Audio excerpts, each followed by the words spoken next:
정신수련으로 깨닫게 된 세상의 이치.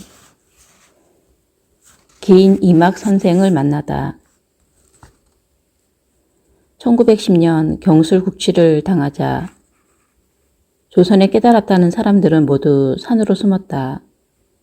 생활 속에서 도를 추구하며 홍익인간 제세이하의 깨달음을 통해 도학의 세상, 풍류도의 세상을 꿈꾸고 실천하려 했던 이 땅의 도인들은 우리 민족의 정신을 말살하려는 일본의 폭정을 눈뜨고 볼 수 없어 또한 목숨을 부지하기 위해 그의 빌부터 같은 동족을 괴롭히는 친일파들의 감시를 벗어나기 위해 지리산이나 금강산 등에 들어가 선도를 수련했다. 또한 개연수 같은 지사는 나라의 독립을 되찾기 위해서는 우리나라의 역사를 바로 알 수 있는 민족의 역사서가 있어야 한다고 생각하여 13종의 고대 사설을 한데 묶고 환인이야 단군 조선의 역사를 한당곡이라고 명명하여 펴내기도 했다. 이렇게 숨어 도를 닦던 우리의 도인들은 몇 달 혹은 몇 년에 한 번씩 산에서 내려와 정세와 독립운동의 추이를 파악하곤 했는데 전라도 임실과 남원 지역에서는 할아버지의 집이 바로 그 근거리였다. 등창으로 죽을 고비를 여러 번 넘었던 어린 장병두는 비록 몸체는 달라 약해 보였지만 다른 아이들보다 지혜로웠다. 고향의 어른들은 저놈이 덕제산 전기를 타고났는데 여기를 떠서 세상에 나가며 크게 잘 될 것이다 하고 입을 모아 말했다. 그 중에 한 분이 둔갑과 축지에 통달했던 이막 선생이었다. 이막 선생은 우리 집에 객 식구로 와 계셨지. 우리 아버지가 민족주의자였기 때문에 우리 집에는 의인과 기인들이 많이 모였어요. 그런데 이분은 우리 집에 와도 방에서 자질 않아. 그냥 신발을 올려놓은 토방에 새끼로 만든 덕석이나 신발을 베고 잡니다. 어린 나이에 내가 선생님이 기인인지 도인인지 어찌 알겠어. 그러다가 한번 놀랄 일이 있었어. 그날 이막 선생이 나를 데리고 우리 집 뒷산에 올라가서는 나를 잘 지켜보거라 한단 말이야. 저 양반이 왜 그러나 하고 지켜보았더니 이분이 두 손을 모으고 한참을 서 있더니 언덕 아래로 내달리는 거야. 그러더니 또 무슨 비행기가 이륙하듯이 언덕 위로 몸을 띄워서 공중에서 두 발을 내리달려. 깜짝 놀라 입을 벌리고 멍하니 서 있는데 방향을 틀어 다시 나에게 다가오는 거야. 나는 겨우 정신을 차리고 선생님 하고 불렀어. 선생님은 내 앞에 서시더니 지금 본 일을 누구에게도 말하지 말라고 다짐을 시켰고 나는 그렇게 하겠다고 고개를 끄덕였지. 나는 그때서야 그분이 도인이구나 하고 생각했지. 너무 신기하고 가슴이 뛰어서 그날 밤은 잠이 안 와. 하지만 친구에게 이야기해도 절대 믿지 않을 테니까 그냥 이막 선생의 부탁대로 방심하지 않고 혼자 가슴에 묻자고 결심했지. 이막 선생은 나를 귀여워했어. 그래서 내 이름도 달문이라고 따로 지어서 불러주셨지. 그래서 나는 병두 말고 달문이라는 이름도 써. 달문은 그를 통달하라는 뜻이지만 통달하려면 회초리로 종아리를 많이 맞아야 하는 거라. 본래 초달이라고 회초리를 맞으며 공부하라는 말이 있는데 달문이라는 이름에는 초달의 뜻도 들어있어. 그래 내가 종아리를 많이 얻어맞으며 공부했어. 어린 나이에 공부하기가 어디 쉬웠겠어? 그러나 어릴 때 공부시키려면 초달을 많이 해야 해. 그래야 어떤 분야에서도 통달하게 되니까. 또 이막 선생은 내 성이 베풀 장자니까 그를 배우고 통달하여 남에게 베풀라고 늘 강조하셨지. 그러다가 또 몇 달 후에 와서는 너는 약을 많이 알아야 불쌍한 민중을 병에서 구할 수 있다. 그러시면서 나를 이산저산으로 데리고 다녀. 그리고 약초를 직접 해서 향기를 맡아보라고 내 코에 갖다 대. 내가 향기가 좋다, 어떻다 말을 하면 그 약재를 씻어 내게 먹이면서 이 약은 어디에 좋고 어느 산에 많이 있으니 아픈 사람이 생기면 빨리 이곳에 와서 캐다가 먹이라고 가르쳐 주셨지. 특히 도라지는 호흡기에 특효라면서 신경줄에도 좋다고 하셨어. 내가 왜 그럴까 궁금했는데 나중에 공부하고 보니 도라지 색깔이 백색이고 이 백색은 폐와 기관지를 보호하라는 색깔이란 말이야. 그래서 우리가 호흡기 병에는 백색 음식을 먹는 거야. 또 생지황을 찧어 다리가 벤 데에 붙이면 효과가 좋다고 해. 나는 나중에야 생지황이 차가운 성질이 있기 때문에 염증이 있는 곳에 열을 식혀준다는 걸 알았지. 그리고 생지황 말린 것이 건지황이고 찐 것은 숙지황인데 건지황은 민울증에 좋고 숙지황은 보열, 강장약으로 결핵을 치료하는 데 탁월하다는 것도 그때 배웠지. 하지만 그때는 이런 약초를 많이 캐서 먹으면 배가 부르고 튼튼해지겠지 하는 생각뿐이었지. 내가 이렇게 몸과 마음이 병든 사람을 고쳐주는 사람이 될지 어떻게 알았겠어. 한 번은 밭곳에 덩이뿌리인 초를 캐서는 이것은 독이 아주 강하니 조심해서 써야 한다고 그러면서 친일하여 나라를 팔아먹은 역적들에게 이런 사약을 내려야 하는데 그런 임금이 이제는 없어지게 생겼으니 나라의 국운이 앞으로 100년은 가야 풀리겠구나. 그러시는 거야. 나같이 어린 마음에도 가슴이 아팠으니 실제로 나라의 운명을 다 내다보는 선생님 같은 분은 그 심정이 어땠을까. 지금 내 나이가 100살이 넘었으니까 이제 이막 선생님의 말대로 우리나라의 국운이 대운으로 들어섰어. 하지만 아직도 정치하는 사람들이나 우리 백성의 생각이 그 운을 못 따라가니 지금 내 마음도 너무 슬퍼. 이막 선생을 따라 지리산에 들어간 할아버지는 천지인의 세계와 그 상징꼴인 원방각에 대해서 배우고 가위바위보의 뜻이 바로 천지인이고 원방각임을 알게 되었다. 가위바위보 놀이를 많이 하면 할수록 건강해진다는 것도 그때 알게 된 것이다. 우리 어렸을 때는 가위바위보 놀이를 많이 했잖아. 그게 바로 천지인의 기운을 조화롭게 받아들이는 놀이거든. 이막 선생은 그저 놀이만 하지 말고 그 속에 담겨진 뜻을 이해하고 또 행공을 해야 한다고 말하면서 나에게 시범을 보여주셨어. 나는 단순하게 선생님을 따라했는데 그것이 길을 받아들이고 모으고 몸에서 돌리는 행법인 줄은 나중에 알았지. 할아버지는 보는 원이고 하늘이라고 설명하면서 양손을 펴서 내 몸의 길을 펼쳐내면서 서서히 하늘의 기운을 감지하고 받아들여 천기를 모으라고 한다. 실제로 어깨에 힘을 빼고 두 손을 펴서 무릎이 배꼽 근처에 놓은 다음 호흡을 고르게 하고 손에 생각을 집중하면 손에 스물스물 거리며 전기가 통하는 것 같은 느낌이 드는데 이것이 하늘의 기운과 감응하는 것이다. 이렇게 하다 보면 양손에서 소용돌이가 일어나며 위에서 기운이 손바닥으로 회전하며 들어오는 것을 느끼게 되는데 이것이 바로 보의 행공법이다. 또한 바위는 방이고 땅을 상징하므로 바위의 행공법은 손바닥 장심에 모이는 하늘의 기운을 주먹쥐어 받아들이면서 단전에 축기하는 행공법이다. 이때는 호흡을 크게 들이쉬면서 단전에 멈추며 주먹을 불끈쥐어 기를 축기한다. 가위는 각이고 사람을 상징하므로 보와 바위의 기운을 합일시켜 엄지와 검지로 펼쳐내는 행공법이다. 즉 전기와 지기의 기운을 몸에서 돌리는 운기법이라 할 수 있다. 이런 세 가지 행공법을 연결하여 다시 설명하면 기마자세로 서서 몸을 이완시킨 뒤에 호흡을 천천히 단전까지 들이쉬면서 손바닥에 기를 모은 다음 단전에까지 흡기가 찼으면 주먹을 불끈쥐어 단전에 힘을 준다.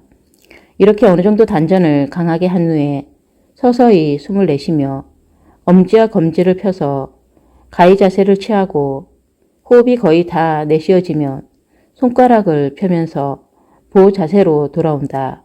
이것이 보, 바위, 가위의 행공법이다. 할아버지는 이막 선생의 이야기가 나오자 스승의 가르침과 고마움에 새삼 감동한 듯 기억을 더듬어가며 마치 동화를 들려주듯 말을 이었다. 그러다가 선생님이 겨울에 다시 왔는데 그동안 고마웠다고 우리 아버지더러 작별 인사로 술이나 한잔 하자고 해. 근데 소래를 하나 방에다 갖다 놓고 물을 길어다 부어 그리고 뭐라고 써서 덮어놓고 한참 주문을 외우니까 무슨 소리가 나요. 들춰보니 팔뚝만한 잉어가 소래 속에서 놀고 있단 말이야. 눈으로 확인했으니 안 믿을 수가 없어. 그 엄동 설안에 어디 가서 잉어를 살 수가 있겠어. 그런데 잉어를 요리해서 자기는 입에 대지도 않아. 대신에 신세를 많이 지고 간다며 술 사올 돈을 주면서 심부름을 시키는 거야. 그래, 술이 한 순배 돌고 나니까 달력에다가 이것저것 적어놓는데 나중에 보니까 우리 아버지가 언제 돌아가신다는 것까지 다 써놓고 갔어. 그걸 보고 나는 이분이 도인인지를 다시 확실히 알았지. 할아버지의 말에 의하면 이막 선생은 방에 같이 앉아 있다가도 어느새 없어지고 억하면 그릇이 나오고 또 억하면 쌀이 생겼다고 한다. 물론 100살이 넘는 할아버지의 이야기라 오늘날 우리의 관점에서는 받아들이기 어렵지만 인도에는 보석이나 진귀한 물품을 호공에서 가져왔다는 긴 사이바바가 있고 우리나라에도 재료도 없이 음식상을 차려냈다는 인정상간이라는 깨달은 여인 이야기가 정읍지역에서 전해지고 있으니 그저 허황된 이야기로만 치부할 수는 없는 듯하다. 더욱이 할아버지가 두 눈으로 똑똑히 목격하셨다고 하니 현대를 살아가는 사람들은 이런 이야기를 어떻게 이해해야 하는 것일까? 그러다가 내가 선생님을 전주에서 또 만났단 말이야. 몇 년이 흐른 다음에 만났는데도 나를 알아보시고 반갑다 해주시는 거야. 가족들은 평안하냐고 묻기에 아버지와 형이 돌아가셔서 이렇게 전주에서 일을 한다고 했지. 그랬더니 고생이 많다며 위로해 주시는데 그 눈빛이 공부를 못 잊고 돈벌이에 나선 내 마음을 다 아시는 듯한 거야. 그래도 실망하지 말고 끝까지 공부해야 한다 하시며 미리 돈값술을 배워두라서 지금은 일본 놈들이 너나 할 것 없이 독립운동가들 잡으러 날뛰고 있는데 너도 그대로 두지 않을 테니 그걸 배워 피해야 한다고.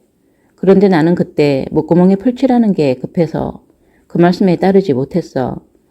아마 그때 둔갑술하고 축지법을 배웠으면 지금까지 산에서 도나 닦으며 속세에 내려오지 않았을 거야. 어느 종파와 단체의 수련이나 공부도 마찬가지겠지만 우리의 선도 수련은 물질인 몸을 초월하고 마음과 영혼을 하나로 만들어 인간 속에 내재된 신성을 발현시키는 공부이다.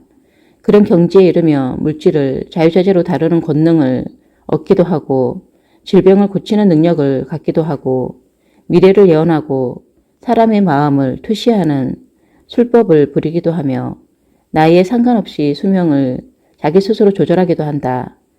그러나 제 아무리 술법에 능하더라도 참다운 마음을 얻지 않으면 모두 잘못된 길로 빠지게 되니 공부하는 사람은 참된 것과 삿된 것을 잘 살펴야 한다. 참동 개천류의 심찰 진입편에서는 돌을 찾아 닦는 어려움과 주의 깊음에 대해 경고하고 있다. 그 바른 이치를 얻지 못하면 어렵게 만들어서 거짓된 말을 하고 집 재산을 다 없애고 아내와 자식을 밥 굶고 가난하게 만든다. 예로부터 오늘에 이르기까지 이 길을 좋아한 사람은 억만 명이었지만 모두들 참된 가르침을 만나지 못하여 이룰 수 있는 사람이 드물었다. 널리 이름난 약이나 찾으니 도하는 다른 길로 빗나가는 것이었다. 할아버지는 등창이라는 병으로 인내심을 길렀기에 이런 심신수행을 잘 견뎠고 아직 어린 나이였기에 모든 것을 의심 없이 열린 마음으로 받아들여 내 것으로 만들었다. 또한 이때의 경험은 평생 세상 일을 공평하게 판단하는 습관을 길러주었다. 그래서 할아버지는 평생 아픈 환자의 구명에 관심을 둘 뿐 혹세에 무민하여 돈을 추구하거나 조직을 만들어 사이비에 빠지지 않았다. 이막 선생은 나를 제자로 받아들인다는 말도 하지 않으셨어. 본인이 그렇게 자유롭게 훌훌 다니시니까 제자라는 혹을 매달고 싶지는 않았던 모양이야. 그런 마음에서인지 나도 지금껏 제자로 삼은 놈이 하나도 없어. 심지어 내 아들도 제자 삼지 않았어. 내가 사람들을 제자 삼으면 그 제자가 또 제자를 만들어 그것이 불어나면 커다란 집단이 되고 종교가 돼. 종교가 되고 조직이 되면 한순간 잘못 생각하면 썩게 되지. 무의도식이란 게 그래. 연불에는 관심 없고 제밥에만 관심이 있고 도에는 관심이 없고 돈에만 관심이 많아진다고. 모두 눈에 보이는 돈과 물질에는 관심이 있고 눈에 보이지 않는 진리는 추구하지 않으니 세상이 어지러워진 거지. 이막 선생님은 내게 눈에 보이는 것을 쫓지 말고 또 그 너머 세계를 항상 주시하라고 하셨어. 그러면서 풍류를 알아야 한다고 해. 그때 나는 풍류가 무엇인지 잘 몰랐어. 다만 풍류란 것이 곧 도라는 것이구나 하는 정도만 이해했지.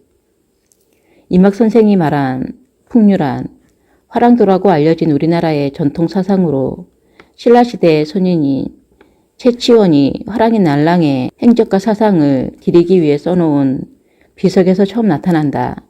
그 내용은 신라의 화랑도인 풍류도가 유불도 3교의 가르침을 포함하고 있다는 것인데 풍류라 일컫고 화랑의 역사책을 선사라 하여 선과 관련시킨 것이 주목된다. 이 풍류 사상은 유교와 불교와 도교를 포함한 것으로 가정에서 부모에게 효도를 다하고 나라에 충성을 다하는 것은 공자의 가르침과 같으며 모든 일을 순리에 따라 묵묵히 실행하는 것은 노자의 가르침과 같고 악한 행동을 삼가하고 착한 행실만을 신봉하면서 열심히 살아가는 것은 석가모니의 가르침과 일치한다. 악한 행동을 삼가하고 착한 행실만을 신봉하면서 열심히 살아가는 것은 석가모니의 가르침과 일치한다. 풍류를 알아야 한다는 이막 선생의 충고로 보아 할아버지는 결국 우리나라의 전통적인 사상인 유불도 3교를 포함하는 선교를 이어받았고 민중을 위하는 유료행위 역시 선도의 의술이라 할 수 있겠다. 그래서 할아버지의 의술은 보이지 않는 세계를 진찰하여 보이는 몸의 질병을 치료하고 마음을 바르게 쓰고 몸을 바르게 고쳐 세우게 한다. 수십 년 동안 새벽부터 밤까지 난치와 불치의 환자들을 한결같이 대할 수 있었던 토대가 바로 여기에 있다. 내가 마음을 먹고 저 사람을 읽어야지 하면 다 보여. 어제 저녁에 자기 부인과 사랑을 나누었는지 아니면 다른 여자와 사랑을 나누었는지 다 알 수 있지. 내 방에 들어오는 발걸음만 봐도 다 알 수가 있어. 한 번은 한 중년 여자가 들어오는데 방꽃 냄새가 아주 심한 거야. 남자의 정액이 아직도 그 여자의 몸에 남아있었던 거지.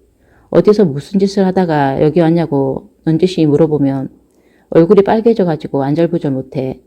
한 번은 모 국회의원이라는 사람이 찾아와 자신의 병을 고쳐달라고 해. 그래서 내가 마음보부터 고쳐야겠다고 하니까 뭐 이런 할아버지가 다 있냐고 썽을 내는 거야. 그래서 내가 당신 어제 기방에 가서 웬 술을 그렇게 먹으며 기녀와 놀아났냐고 물으니 무릎을 꿇으면서 할아버지 잘못했습니다 하는 거야. 괘씸해서 더 창피를 줄까 했지만 그래서 뭐 좋은 것이 있겠어. 백성들을 위하는 마음을 더 내야 고쳐주겠다고 했지. 그러니까 명심하겠습니다 하더니 다음에 다시 찾아뵙겠다고 쏜살같이 도망가더군. 그렇다고 할아버지는 함부로 사람 앞에서 자신이 알고 있는 내용을 밝히지 않는다. 사람을 고치려면 우선 그를 편안하게 해주어야 하니 그 마음과 행동을 안다고 해서 남들 앞에서 발설하는 것은 온당하지 않기 때문이다. 할아버지는 명일합시고 또는 마음을 조금 잃는다시고 사람들을 겁주어 돈이나 재물을 얻어내는 것은 적은 무당과 점쟁이들이나 하는 짓이라고 생각한다. 실제로 무당이나 점쟁이들도 과거를 잘 알아맞혀. 왜냐하면 들은 풍월도 있고 또 몸을 흔들어 진동시키면 신령과도 접촉이 되니까. 강신하여 사람들의 마음을 웬만큼 읽어낼 수가 있어. 그러나 그 치료법이 해결제까지 아는 무당이나 점쟁이들은 아주 드물지. 왜냐하면 하늘과 닿는 공부를 해야 지혜가 열리거든. 공부한 사람들은 마음이 열리고 눈이 열려서 그 치료법이나 해결책을 훤하게 알 수 있어. 이렇게 공부해서 남의 고통이나 질병을 잘 치료할 수 있어야 진정한 사람이고 널리 사람에게 이로움을 주는 홍익인간이지. 할아버지의 해안은 실로 놀라운 경지에 있다. 해방 직후에는 절친한 친구였던 창랑 장택상이 몇 월 며칠에 수도 경찰청장이 될 것이라 정확히 예언했고 창랑의 집에 기거하고 있던 23살의 청년 김영삼이 찾아와 선생님, 제가 국회의원 선거에 나가려고 하는데 되겠습니까? 하고 묻자 그래 다음 선거에 나가봐. 돼. 그런데 어쩌면 40여 년 뒤에 대통령이 될지도 몰라.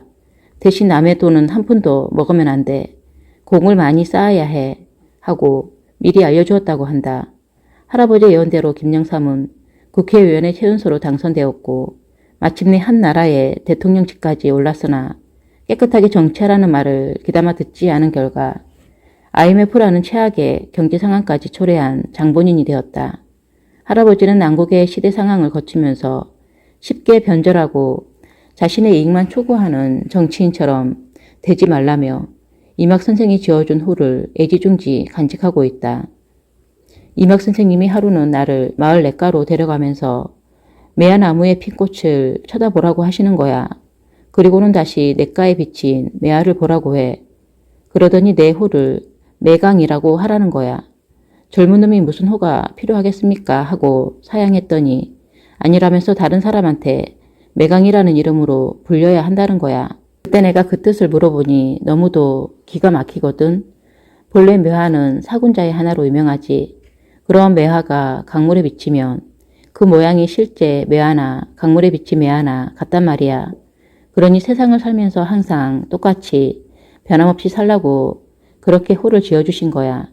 지금도 누가 나보고 매강 선생님 하고 부르면 나는 그렇게 기분이 좋아. 또 나를 이렇게 공부하게 해주고 그 뜻대로 살게 해준 스승님도 떠오르고 그리움이 마음에 보름달처럼 가득 차. 유일한 스승이었던 이막 선생에 대해서는 할아버지의 구술을 제외하고는 어떤 기록이나 일화도 남아있지 않다. 다만 안타까운 것은 바로 이막 선생이 급하게 촉지법으로 이동하다가 전주 부근 철도다리에 끼어 돌아가셨다는 내용이다. 본래 깨달은 도인은 육체의 죽음에 큰 관심이 없다지만 우리 같은 범부들은 도인이라면 그 죽음도 좀 더 장엄하고 현학적이지 않을까 하는 생각이 드는 것이 사실이다.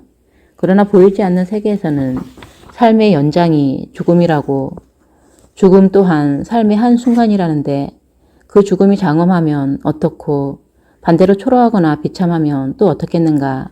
제자들이 자신의 장례식을 성대히 치르려고 하는 계획을 들은 장자는 나는 천지로 간을 삼고 일월로 연벽을 성신으로 구수를 삼으며 만물이 조상객이니 모든 것이 다 구비되었다. 무엇이 더 필요한가 하고 말했다.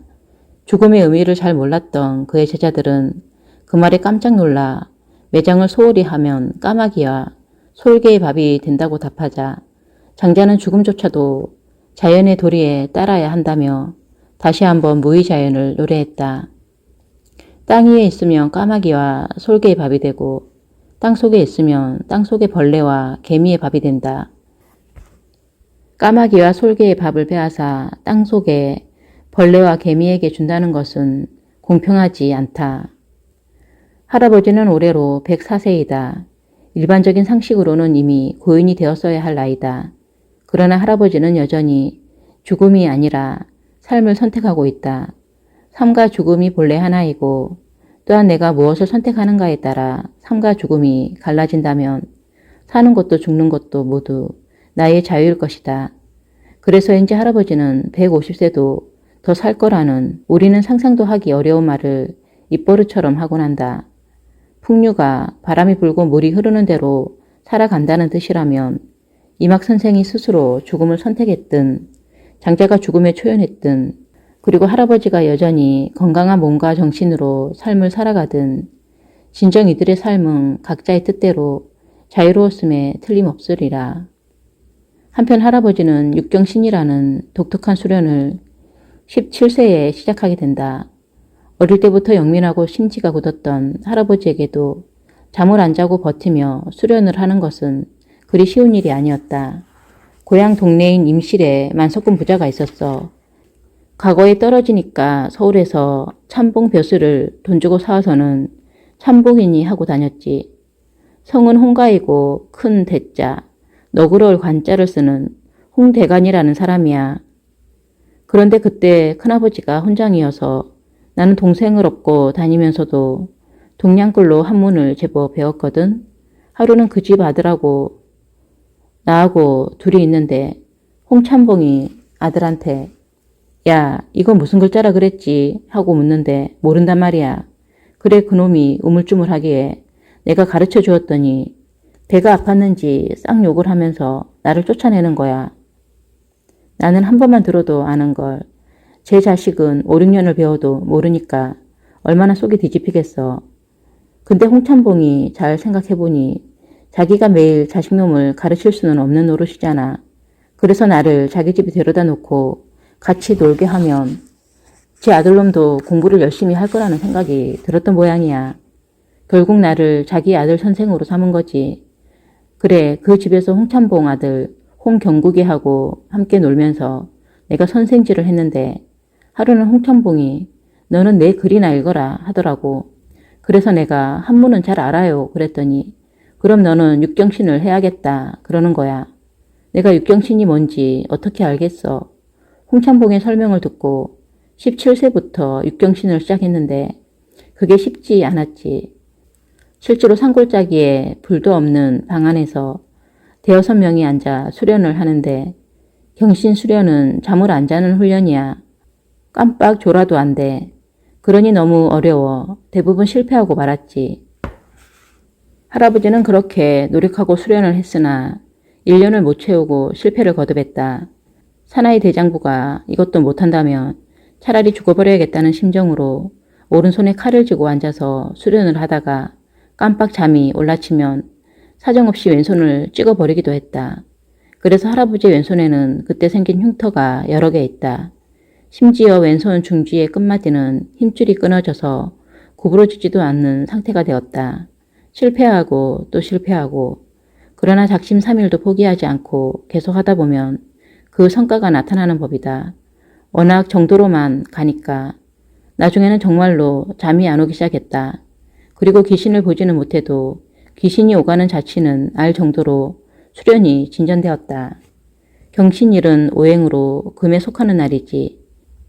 천간 중에서는 갑과 을이 목, 병과 정이 화, 무와 기가 토, 경과 신이 금, 임과 개가 수에 해당해 지지 중에서는 인과 묘가 목, 사와 오가 화, 축과 진과 미와 수리 토, 신과 유가 금, 자와 해가 수에 해당하고 그러니까 경신일은 천간과 지지가 모두 금인 날이야. 이런 날에 마음 수련을 해야 정확히 공부가 잘 돼. 왜냐하면 마음은 목의 성질이거든.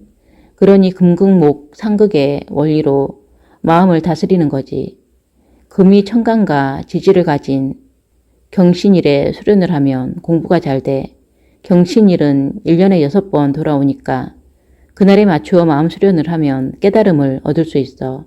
물론 평상시에도 열심히 수련을 해야 하지만 특히 경신일은 잘 기억해 두었다가 밤을 새며 수련을 하는 거지. 수련도 음양오행의 이치에 따라야 해.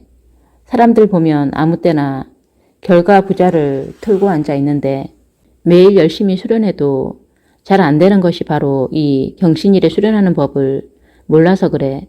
그러니 백날 공부한다고 해도 잘 안 되지. 하늘과 땅의 이치를 알아야 수련도 잘 되는 법이지.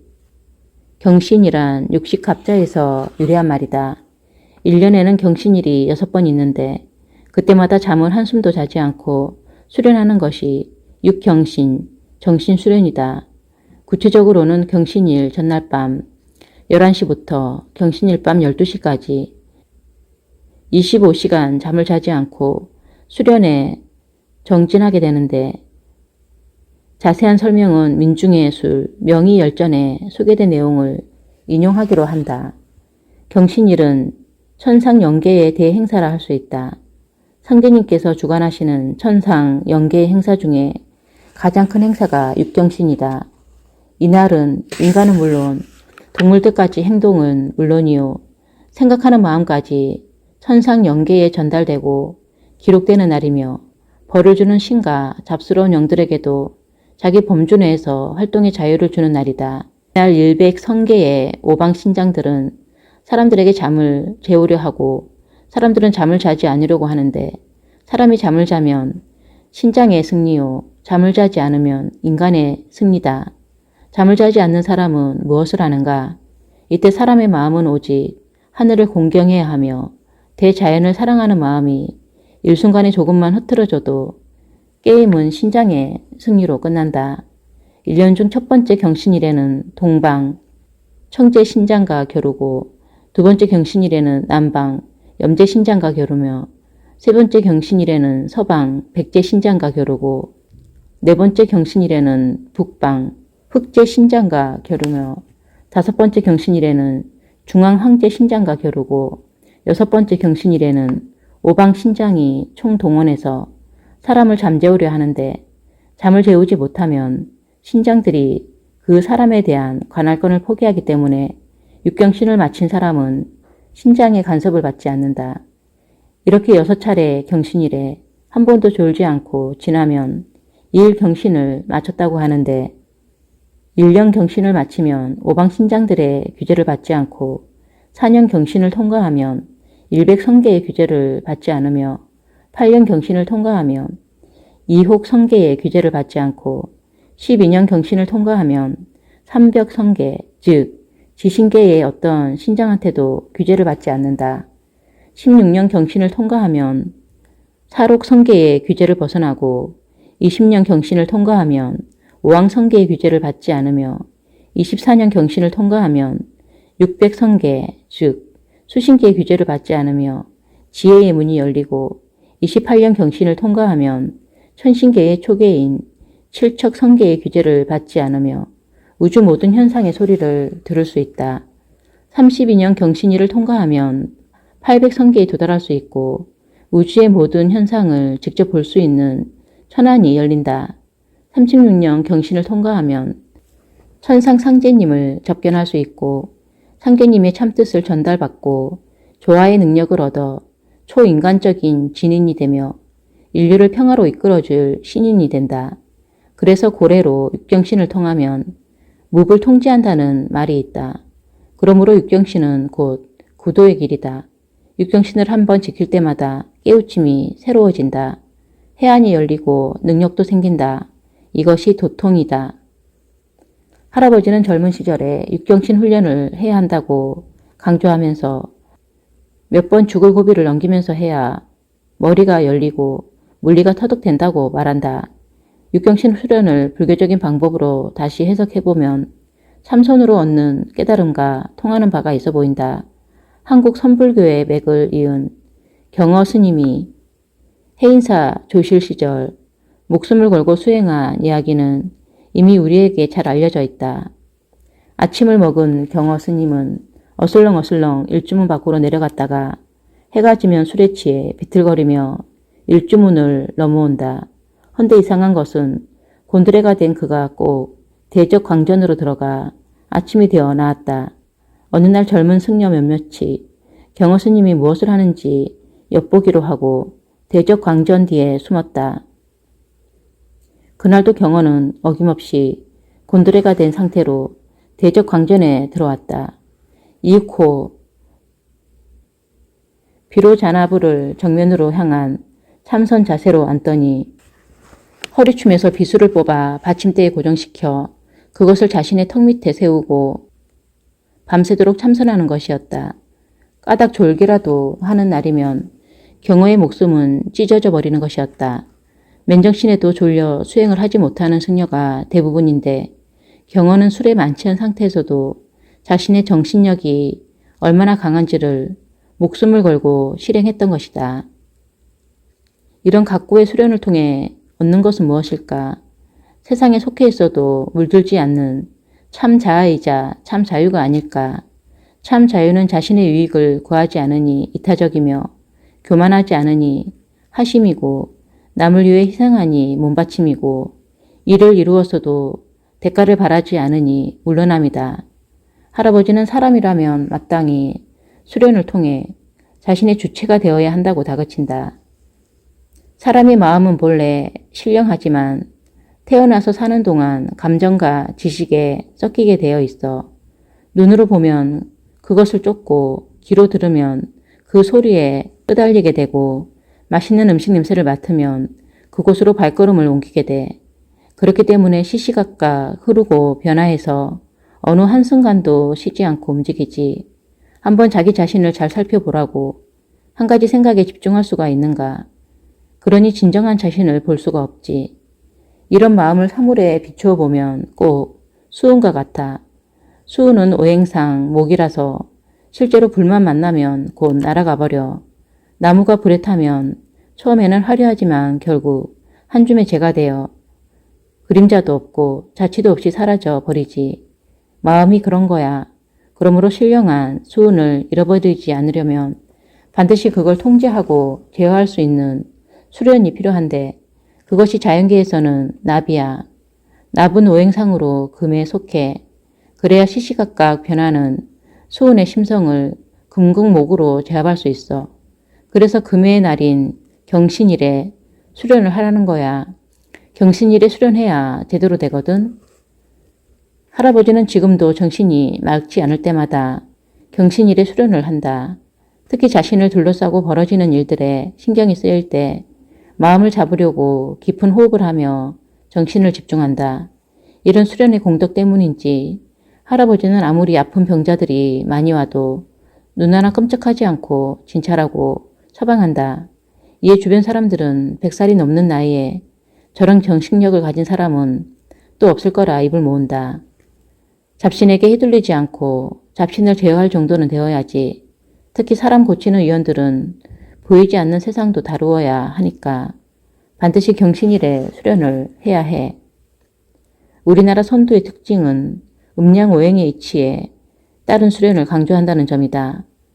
무시로 또는 자유롭게 기간을 정해 수련하는 인도의 요가나 명상, 불교의 참선이나 기독교나 천주교의 기도와는 다르다. 어떤 날은 수련이 잘 되는데 어떤 날은 좀 채 집중이 되지 않는다고 말하는 사람들은 바로 날짜가 갖는 음양오행의 이치를 몰라서 그렇다. 대우주인 자연이 돌아가는 원리야 소우주인 인간이 생명을 영위하는 원리를 알아야 심성을 잘 닦을 수 있으며 나와 남의 병도 잘 고칠 수 있다. 상대성 원리를 깨닫다. 우주 자연이 음과 양으로 되어 있듯이 사람은 천지 자연의 기운이 합하여 태어난다. 할아버지는 병이 생긴 이유와 반대로 하면 8알의 병은 치료된다며 간단한 원리 하나를 소개하는데 알고 보니 이렇게 쉽고 합리적일 수가 없다. 예컨대 밥 먹고 체했으면 밥을 태워서 그 가루를 먹으면 되고 돼지고기 먹고 체했으면 돼지고기를 태워서 먹으라는 식이다. 사람을 고치는 방법은 바로 상대성 원리입니다. 그것 아니면 병을 고칠 수 없어요. 하나를 알면 열을 안다고 하지만 상대성 원리를 알면 백을 압니다. 약을 지을 때도 고민할 것이 없어요. 상하우조장이란 말이 있습니다. 하늘과 땅이 서로 돕는다는 뜻이에요. 상하를 대조해놓고 보면 뭐가 나옵니까? 하늘하고 땅을 잡아 접히면 뭐가 나옵니까? 위아래가 없어지면 공간이 비어버리지요. 아무것도 없잖아요. 그러면 그 천지 사이에 뭐가 있습니까? 바로 공입니다. 플러스와 마이너스가 합치면 0이잖아요. 낮과 밤이 합해지면 하루가 되는데 그게 바로 공입니다. 남자와 여자가 합해지면 0이 되는데 그게 바로 생명이고 자식입니다. 더위와 추위가 합해지면 36.5도가 됩니다. 36.5가 바로 인체의 영도입니다. 체온이 38도가 되면 공보다 올라간 것이고 35도가 되면 내려간 것입니다. 이것이 인체가 병드는 이치예요. 그러니까 주역을 안 읽으면 안 됩니다. 주역에 있는 동종 8개를 외고 있지 않으면 치료법이나 진찰법이 순식간에 떠오르지를 않아요. 동종 8개란 8개가 종소리와 같이 천지사방에 울린다는 뜻입니다. 또한 상통, 천문, 하달, 지리를 해야 쉽게 알게 됩니다. 그래서 의역동원이라는 말이 있습니다. 의술과 역술은 근원이 같다는 뜻인데 역술이란 게 뭡니까? 바로 음양 상대성의 원리이지요. 할아버지는 어린 시절부터 관찰력이 뛰어났다. 하긴 10살이 될 때까지 허리도 펴지 못하고 지냈으니 그저 대지와 자연을 관찰하는 것밖에는 할 일이 없었을 것이다. 이렇게 하나하나를 살피던 버릇에서 자연적으로 물리가 트였던 것이다.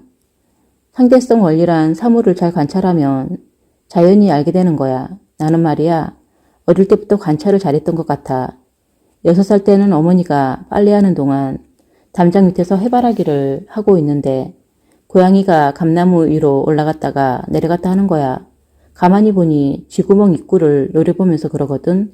그런데 쥐란 놈이 머리를 살짝 내밀어 두리번거리다가 다시 구멍에 쏙 들어가는데 부엌에서 문 밖으로 부어버린 개순물에 섞인 밥알을 주워 먹으려고 눈치를 살피는 거라. 결국 쥐가 나오지 않으니까 고양이란 놈이 살금살금 다가가더니 쥐구멍에서 조금 떨어진 곳을 앞발로 탁탁 쳐 그쪽을 쳐서 쥐가 반대로 도망오게 유도하는 거지. 그때 고양이의 상태를 터득했지. 관찰을 해보니 그런 게 다 보이더라니까. 할아버지는 이렇게 자연의 동식물 하나하나를 관찰하여 숨겨져 있는 상대적 원리들을 깨우치게 된다. 사람은 항시 자연을 주시하고 관찰해서 그 이치와 원리를 알아야 해. 내가 뭐 배운 것이 있겠어? 아는 것이 있다면 자연을 보고 건성건성 넘어가지 않고 그 깊은 이치에 관심이 있었기 때문이지. 음량이라고 하는 것도 별거 없어. 나를 관찰하고 자연을 관찰하니 그저 알게 된 거야. 하루는 들판에 서 있는데 해가 찬란하게 비치니까 눈이 부신 거야. 아, 그때 양이란 눈이 부시고 밝고 따뜻한 것이구나 하는 생각이 들었어. 그런데 바로 뒤로 돌아서니까 눈부심은 없어지고 내 그림자가 길게 늘어지는 거야. 아, 음이란 어둡고 빛이 차단되니 차갑겠구나 하는 생각이 스치지. 그런데 이 음과 양을 만드는 것이 무엇인가 생각해보니 바로 나였어. 즉, 나를 중심으로 음과 양이 생긴다 이거야. 내가 없으면 밝고 어둡고 차갑고 뜨거운 것이 다 상관이 없다 이거지. 그때 나라는 존재와 음양이 별개가 아니라는 걸 알았지. 먼저 내가 있으니 음양도 있는 거야. 하나에서 둘이 나오는 이치야. 미련한 사람은 자석을 음양이라고만 생각해. 그게 아니야. 자석의 음양도 그 이전에 하나가 있어야 해. 그래야 자석을 자르면 또 음양으로 나누어지고 또 잘라도 음양으로 계속 나누어지는 거야. 씨라는 하나가 없으면 아무리 사과나무에 사과가 많이 열렸어도 그 사과는 세상에서 사라지고 말지. 바로 그 씨알이 있어야 계속 사과는 존재하거든. 그 씨알이 나란 말이지. 그러니 내가 얼마나 중요한 존재야. 나를 인정하고 나를 알고 나를 키워야 사람 굿이라는 거야. 이렇게 내가 서면 자연이 나를 중심으로 음양이 변화해 가면서 세상이 펼쳐지는 거야. 이 셋이 없으면 세상에 변화가 없어. 변화가 없는 것들은 생명이 없는 것들이지. 그러니 해도 뜨면 지고 사람도 태어나면 자라고 죽잖아. 이 변화의 주체가 나라는 걸 알아야 해. 거기서 사상도 나오는 거야. 나를 중심으로 12시 방향과 6시 방향이 정해지면 이 음량이 이동하여 3시 방향과 9시 방향을 만든단 말이야. 이렇게 나를 중심으로 음량이 이동해 가면서 사방을 형성하는 것이 바로 사상이야. 사상체질 하는데 그건 내가 어느 방향성을 갖는가에 따라 결정되는 거야. 이렇게 사상이 만들어진 곳에 내가 우뚝 서면 오행이 되어 만물을 돌리는 거지. 자연의 이치에 통하여 터득한 할아버지의 지혜는 끝이 없다. 깨달았다는 말뜻을 풀이해보면 깨쳐서 도달하다라는 뜻이다. 즉, 깨침은 고정된 사물이나 사고를 깨뜨리는 것으로 볼 수 있다. 고정된 것들을 깨뜨릴 때 새로운 것들이 나온다. 병아리는 알을 깨뜨리고 나와야 새로운 세상을 볼 수 있고 과일은 겉껍질이 깨져야 먹을 수 있게 된다. 마찬가지로 겉으로 보이는 것을 깨야 숨겨진 세상의 이치가 보이기 시작한다. 아름답다고 느껴지는 곳이 있는가 하면 흉하고 살벌한 기분이 드는 곳이 있어. 명승지나 잘 알려진 관광지를 가보면 자연이 모두 아름다워. 그러나 어떤 곳을 가면 위험하고 불길해 보이지. 인간도 마찬가지야. 여러 면에서 아름답게 갖춰진 듯한 사람이 있는가 하면 왠지 한 구석에 흠이 있는 사람들이 있어. 물론 모든 것을 완벽하게 다 갖추고 태어난 사람은 없어. 그러니 아픈 사람을 볼 때 그 사람의 흠이 어디에 있는가를 찾아야 해. 그래야 진찰이 쉬워. 남자랑 여자만 해도 얼마나 모양새가 달라. 자연의 이치상 남자는 머리가 크고 여자는 머리가 작은 것이 원칙이야. 남자는 양이고 양은 발산하기 때문에 머리가 크지. 여자는 음이고 음은 수렴하기 때문에 머리가 작아. 이 원칙에 따르지 않으면 흠이 생기고 그게 병을 만든다 이거야. 그래서 여자가 머리가 크면 남자처럼 발산하는 성질이 세지. 성격이 제멋대로라서 기가 막히고 가슴이 답답한 병이 자주 생겨. 우리나라 여자들한테 화병이 많다고 하는데 화병은 무슨 화병이야. 다 자기 꼴대로 꼴값을 떨지 못해서 병이 드는 거지. 꼴값을 떨어야 병이 없는데 세상이 그렇게 못하게 하니까 병이 들어. 다 이치대로 살면 병이 없어요. 반대로 남자도 머리가 작은 놈이 있어. 쪼잔한 성격이야. 술을 먹어도 호탕하게 남자처럼 먹어야 하는데 그렇지 못하고 홀짝거리다. 이제 시간이 되었으니 집에 간다는 거야. 다른 친구들이 뭐 그러냐고 한 잔 더 하자고 하면 마지못해 있다가 결국 돈도 안 내고 도망가. 남자 성격인가 여자 성격인가 알려면 술값 내는 것을 보면 돼. 남자 성격인 놈은 술에 양기까지 더해지면 자기도 모르게 덜컥 술값을 내. 이런 놈은 사귀기엔 좋은데 너무 저질러만 놓으니까 뒷감당을 못해. 그렇지만 포부가 크고 오지랖이 넓기 때문에 사업을 크게 펼칠 수 있어. 잘 알아서 친구를 하든 사업 파트너를 하든 해야 해. 어쨌든 남녀가 만날 때는 서로 반대의 산끼리 만나야 궁합이 맞아. 얼굴이 크고 이목구비가 시원하게 생긴 사람은 얼굴이 작고 이목구비가 오종종한 사람과 만나야 좋아. 얼굴이 작은 여자라도 그 속에 남자의 성질이 어느 정도는 담겨 있기도 하니까 그런 건 살면서 내 부인은 그래서 그렇구나 이해하고 맞춰 가야지. 여자는 음이니까 자연의 속성으로 보면 땅이야. 그래서 아래서부터 쌓아 올라가기에 키가 작은 것이 원칙이야. 동서고금을 막론하고 여자가 남자보다는 키가 항상 작지. 그러니까 여자가 키가 크면 그건 남자 성격으로 보아야 해. 남자의 특성은 뿌리가 약해. 왜냐하면 자꾸 발산하는 성질을 갖기에 그렇지. 위로 뻗다 보면 뿌리가 약해져 부러지게 된다 이 말이야. 그러니까 허우대만 멀쩡하지. 싱겁다는 표현을 하거든. 이렇게 뿌리가 흔들리면 간과 신장이 약해져. 그래서 여성으로서 키가 크면 간과 신장이 나빠지는 팔자야. 무서움을 많이 타고 두려움이 많아. 남자는 본래 양이니까 위에서부터 기운이 내려오느라 키가 크지. 남자가 키가 작으면 장기의 기운이 원활하지 못해. 그래서 심장과 폐의 기운이 상하게 돼. 특히 키는 작은데 머리가 크면 양의 기운이 머리에만 몰리고 아래로 내려가지 못해서 고혈압이나 심장병에 걸리기 쉽지. 남녀를 불문하고 건강하려면 음양의 이치에 잘 맞아야 한다. 남자는 어깨가 넓어 심폐는 강하지만 간신은 약하고 반면에 여자는 엉덩이가 커서 간신은 강하지만 심폐는 약하다. 그러기에 남녀관계에서도 남자는 가슴이 넓어 여자를 안아줄 수 있고 여자는 엉덩이가 커서 남자의 사랑을 담을 수 있는 것이다. 남자는 여자를 가슴으로 자주 품어주어야 해. 그래야 여자가 그 남자를 아주 좋아하지. 또한 여자는 자주 남편을 엉덩이로 받아들여야 해. 그래야 남자들이 여자를 좋아하는 거야. 요즘들 부부금실에 금이 가서 이혼을 하네.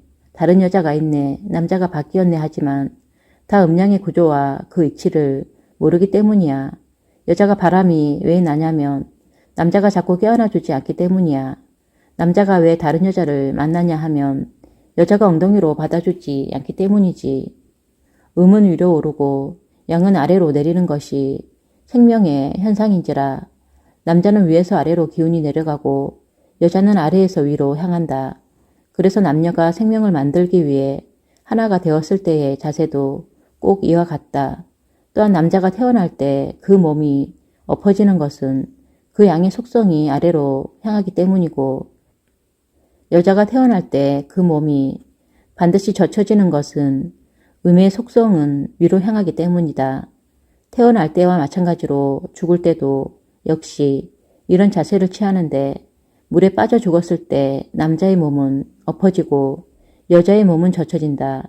이처럼 인간은 한치의 오차도 없는 자연의 축소물이고 상징물이다.